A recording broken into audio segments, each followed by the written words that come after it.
کیوں اسے روز صبح مرام کا چہرہ سکون دیتا تھا۔ اس کی اداسی سے جیسے برق خان بھی مانوس ہو گیا تھا اور اب انتظار کی حد تھی۔ جیسے ہی مرام آئی برق خان نے اپنا صبح کا غصہ اس پر اتارا تھا۔ آپ کا دل بہت ہی نازک ہے، کوئی اتنا بھی حساس ہو سکتا ہے؟ میں پہلی بار ایسے کسی کو دیکھ رہا ہوں۔ ایک دم سے اپنا لہجہ نارمل کرتا برق مرام کو حیران کر گیا تھا۔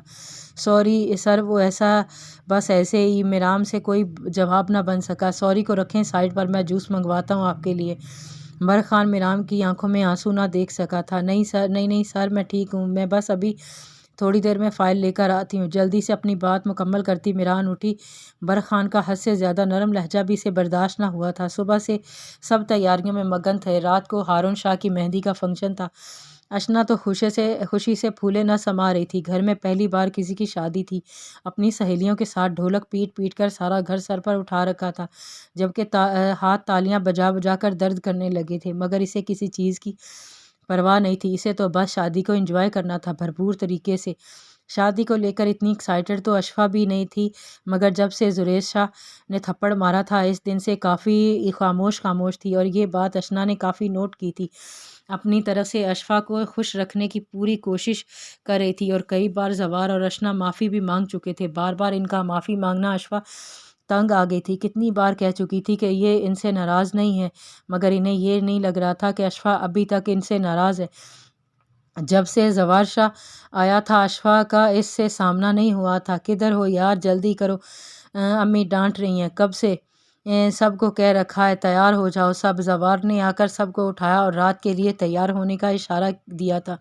مہندی کی ساری ارینجمنٹ گھر کے پچھلے لان میں کی گئی تھی۔ اشفا بھی اپنی ساری ناراضگی بھول کر تیار ہونے لگی۔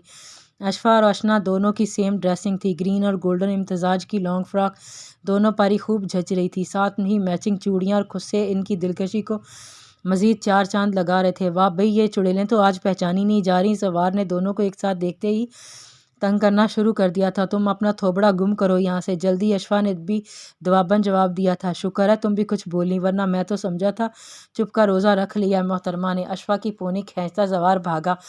تم ٹھہر جاؤ جنگلی بندر، دیکھ لوں گی میں تمہیں، ایک بار ہاتھ لگو میرے۔ وہیں سے چلاتی اشفا پیر پٹکتی بولی، ہونا ہو بڑا آیا، سارے بال خراب کر کے رکھ دیے میرے بدتمیز۔ منہ ہی منہ میں بڑبڑاتی کسی کو بہت خاص لگی تھی۔ سارے فنکشن میں اشفا نے کسی کی نظروں کی تپش خود پر محسوس کی تھی، مگر جب بھی سر اٹھا کر ادھر ادھر دیکھتی کوئی نظر نہ آتا۔ خالہ جانی پلیز، اب آپ انکار نہیں کریں گی، میں آپ کو پورا کوئٹہ گھماؤں گی، دیکھنا آپ کا دل خوش ہو جائے گا اتنی پیاری جگہ دیکھ کر۔ اشنا کب سے اپنی خالہ کو منانے میں مگن تھی کہ وہ کسی طور مان نہیں رہی تھی۔ مان جائیں، اشنا کو گھومنے کا موقع مل سکے۔ ہارون شاہ کی شادی میں خاص طور پر حماد شاہ نے انہیں بلایا تھا۔ ان کا سسرال کراچی میں تھا، وہیں سے اب اتنے عرصے میں پہلی بار اپنی بہن کے گھر آئی تھیں۔ اپنی ایک بیٹی اور بیٹے کے ساتھ آنے کا مقصد صرف شادی اٹینڈ کرنا نہیں، بلکہ اپنے بیٹے شناور کا رشتہ اشفا کے لیے مانگنا آئی تھی۔ شناور ایک خوبرو نوجوان ہونے کے ساتھ ساتھ ایک اچھا ڈاکٹر بھی تھا۔ ینگ پارٹی کو خالہ کے اصل مقصد کی زرد بھی بھنک نہیں پڑی تھی، مگر ہارون کی شادی کے بعد خالہ بھی بڑا دھماکہ کرنے کا ارادہ رکھتی تھی۔ ارے بیٹا، کیوں نہیں، ضرور، دیکھو میں اپنی جگہ جاؤں گی، پر آج نہیں، بس تھوڑی سی تھکن ہے اور کچھ نہیں۔ شادی کے بعد آرام سے گھومنے پھرنے کا پلان بناتے ہیں۔ صحیح ہے، خالہ نے اشنا کو پیار سے سمجھایا تھا۔ اشنا بری بات ہے بیٹا، خالہ کو تنگ نہیں کرو، جاؤ جا کر ہانی کو کمپنی دو۔ شناور کدھر ہے باجی؟ اشنا کو ہدایت دیتی زہرا بیگم نے شناور کے بارے میں پوچھا تھا۔ وہ تو ہارون شاہ کے ساتھ گیا ہے، پتہ نہیں کہاں۔ اچھا تم ادھر آؤ، میرے پاس بیٹھو، کتنا وقت ہو گیا تمہیں دیکھے، بس فون پر بات کرنا بھی کوئی بات ہوئی بھلا؟ تھوڑی ہی دیر میں دونوں باتوں میں مگن ہو گئی تھی، آس پاس کا ہوش نہ رہا۔ ہوش تو تب آیا جب بہروز شاہ نے بھوک لگنے کا شور مچایا۔ ہیلو ایوری ون، کیسے ہیں سب؟ شناور اور ہارون آتے ان کے پاس بیٹھے تھے۔ شناور آتے ہی اشفا کے بالکل پاس بیٹھا تھا۔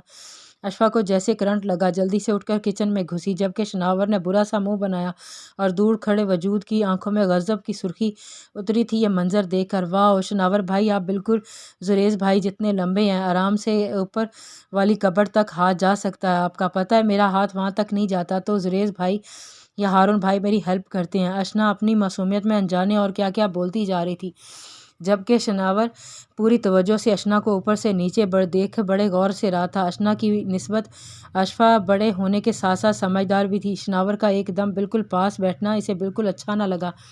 جبکہ اشنا بنا اسے دیکھے شناور کی نگاہیں اس کے جسم کی آر پار طواف کر رہی تھیں۔ وہ اپنی باتوں میں مگن تھی۔ اٹھو یہاں سے، کب سے چائے مانگی ہے؟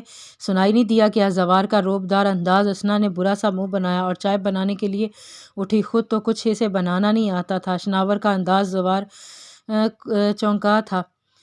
پر چونکا تھا۔ اسے اشنا بالکل میرال جیسی عزیز تھی، پر اس کی عقل پر ماتم کیے بنا نہ رہ سکا تھا۔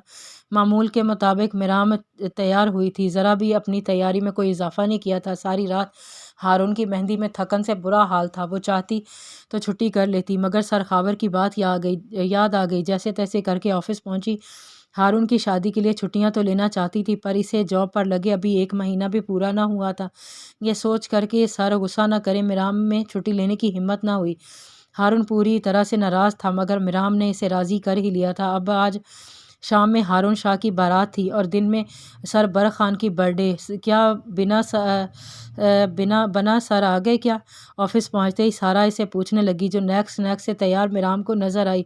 نہیں، ابھی تک نہیں آئے، چلو کام کرتے ہیں تب تک۔ سارا نے اسے روٹین کے حلیے میں دیکھا تو دل ہی دل میں خوش ہوئی، یعنی سر میری طرف زیادہ دیکھیں گے۔ باقی سب لڑکے لڑکیاں سارا کی طرح ہی اچھے سے تیار تھے۔ ابھی دونوں اپنی اپنی چیئرز پر بیٹھی تھی، آفاق بھاگتا ہوا برق خان کے آنے کی خبر لے کر آیا۔ سب جلدی سے کھڑے ہو گئے۔ بلیک مرسڈیز سے نکلتا برق خان اپنی مغرورانہ چال چلتے معمول کے مطابق اپنے آفس میں داخل ہوا۔ Happy birthday sir Barq Khan, happy birthday to you, سارا سٹاف یک زبان ہو کر بولا۔ برق خان وطیرہ حیرت میں ڈوب گیا۔ آج سے پہلے تو کبھی ایسا نہیں ہوا، آفس میں تو کبھی نہیں۔ ہاں، گھر پر کشف زرناب اور بی بی جان کے ساتھ مل کر سیلیبریٹ کر لیتا تھا، آج تو سب نے حیرت میں ڈال دیا۔ سب کا شکریہ ادا کرتا نگاہیں میرام پر جا ٹکی، جو روز کے سادہ سے لباس میں موجود تھی۔ ایک میرام اور برق خان ہی اپنی روٹین کے لباس میں تھے، باقی سب تو نیک سے تیار خاور کی دعوت پر موجود تھے۔ اسی وقت میرام نے بھی برق خان کی جانب دیکھا۔ برق خان مسکرایا۔ ہیپی برتھ ڈے سر، کہ آپ کے لیے ساتھ کل بھاگم بھاگ بازار سے سر کے لیے تحفہ لیا تھا۔ برق خان کے ہاتھ میں تھمایا۔ بہت شکریہ مس میرام، مگر اس تکلف کی کیا ضرورت تھی؟ نہیں سر، شکریہ کی کیا بات ہے، جس کی برتھ ڈے ہو اس کے لیے تحفہ تو بنتا ہے، وہ دھیمی سی مسکان لیے کہتی۔ میرام برق خان کے دل کی دنیا ہلا گئی تھی۔ یک ٹک میرام کو دیکھتا برق خان ہوش میں آیا۔ یہ میری اب تک کی سب سے اچھی برتھ ڈے ہے مس میرام، میں اسے کبھی نہیں بھول سکتا۔ گہری نگاہیں میرام پر ڈالتا بھاری سے لہجے میں کہتا، اپنے روم کی جانب بڑھا تھا۔ برق خان نے سب کی تالیوں میں کیک کاٹا۔ سب کیک کھانے اور باقی کی ریفریشمنٹ میں بیزی ہو گئے تھے۔ برق خان نے سب کو اپنی طرف سے ڈنر پر انوائٹ کیا تھا۔ میرام گھبرا گئی، آج تو ہارون کی بارات ہے، اف کیا کروں، چلو خیر ہے، سر سے معذرت کر لوں گی۔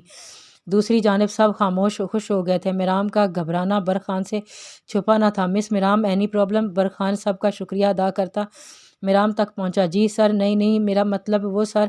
میرام سر جھکا گئی۔ کیا بات، آپ کھل کر کہہ سکتی ہیں۔ برق خان نے ہمت بڑھائی۔ سر، وہ میرے بھتیجے کی شادی ہے، آج تو میں آپ سب کو جوائن نہیں کر سکوں گی، اس لیے میری طرف سے معذرت قبول کیجیے۔ مناسب الفاظ کا چناؤ کرتی میرام نے معذرت کی، جبکہ برق خان کے تاثرات پل بھر میں تبدیل ہوئے تھے۔ اٹس اوکے میرام، کوئی بات نہیں، آپ بالکل شادی انجوائے کریں، بلکہ آپ چھٹی لے لیتی، آج تو کوئی مسئلہ نہ تھا، نارمل سے لہجے میں کہتا برق خان۔ میرام حیران ہوئی۔ لو جی، میں نے سر کے ڈر سے چھٹی نہیں لی اور سر کہہ رہے ہیں چھٹی لے لیتی۔ اپنے خیال سے باہر نکلتی میرام نے صرف سر ہلانے پر افق کیا تھا۔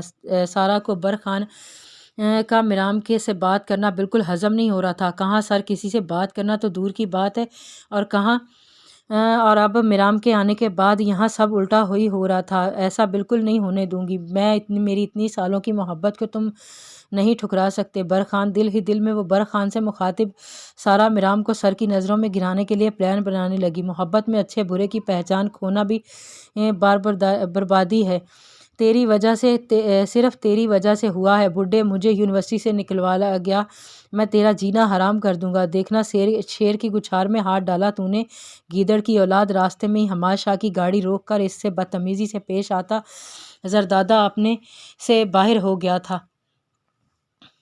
اپنے آپ سے باہر دکھائی دیا تھا۔ آج پھر زردادہ کے گروپ نے کسی لڑکی کو چھیڑا تھا۔ اس لڑکی نے پرنسپل سے شکایت لگائی۔ پرنسپل روز کی شکایتوں سے تنگ آ چکا تھا۔ اسی وقت زردادہ کے والد کو کال ملائی اور یونیورسٹی سے نکالنے کا فیصلہ سنا دیا، ساتھ ہی اس گروپ کے تمام لڑکوں کو بھی نکال دیا، جس کا غصہ زردادہ خان اب حماد شاہ پر اتار رہا تھا۔ حماد شاہ اس بات سے لا علم تھا تھے، انہیں نہیں معلوم تھا کہ آج کیا ہوا۔ وہ تو بس 2 دن کی چھٹی لے کر واپس گھر جا رہے تھے۔ گھر میں ہارون کی شادی کے ابھی بھی بہت سے کام پڑے تھے اور راستے میں یہ سب ہو گیا۔ کیا بدتمیزی ہے یہ، اپنے استاد سے اس طرح کی بات کرتے، کیا یہ سیکھا ہے تم نے؟ حماد شاہ کو بھی غصہ آیا تھا، ساتھ ہی افسوس بھی کہ آج کل کی نسل کس طرف نکل پڑی ہے، جسے اپنے استاد کی عزت کا بھی نہیں پتہ ہے۔ ہاں یہی سکھایا ہے میں نے اور اسی پر فخر ہے۔ تم کیا چیز ہو، زردادہ خان کے سامنے اب پنگا لیا ہے تو بھگتنے کے لیے بھی تیار رہنا۔ زردادہ خان حماد شاہ کی گاڑی کو زوردار ٹھوکر مارتا اپنی گاڑی میں بیٹھا اور زون سے گاڑی بھگا لے گیا، جبکہ حماد شاہ افسوس کے سوا کچھ نہ کر سکے۔ لاپرواہ والدین کی بگڑی اولاد۔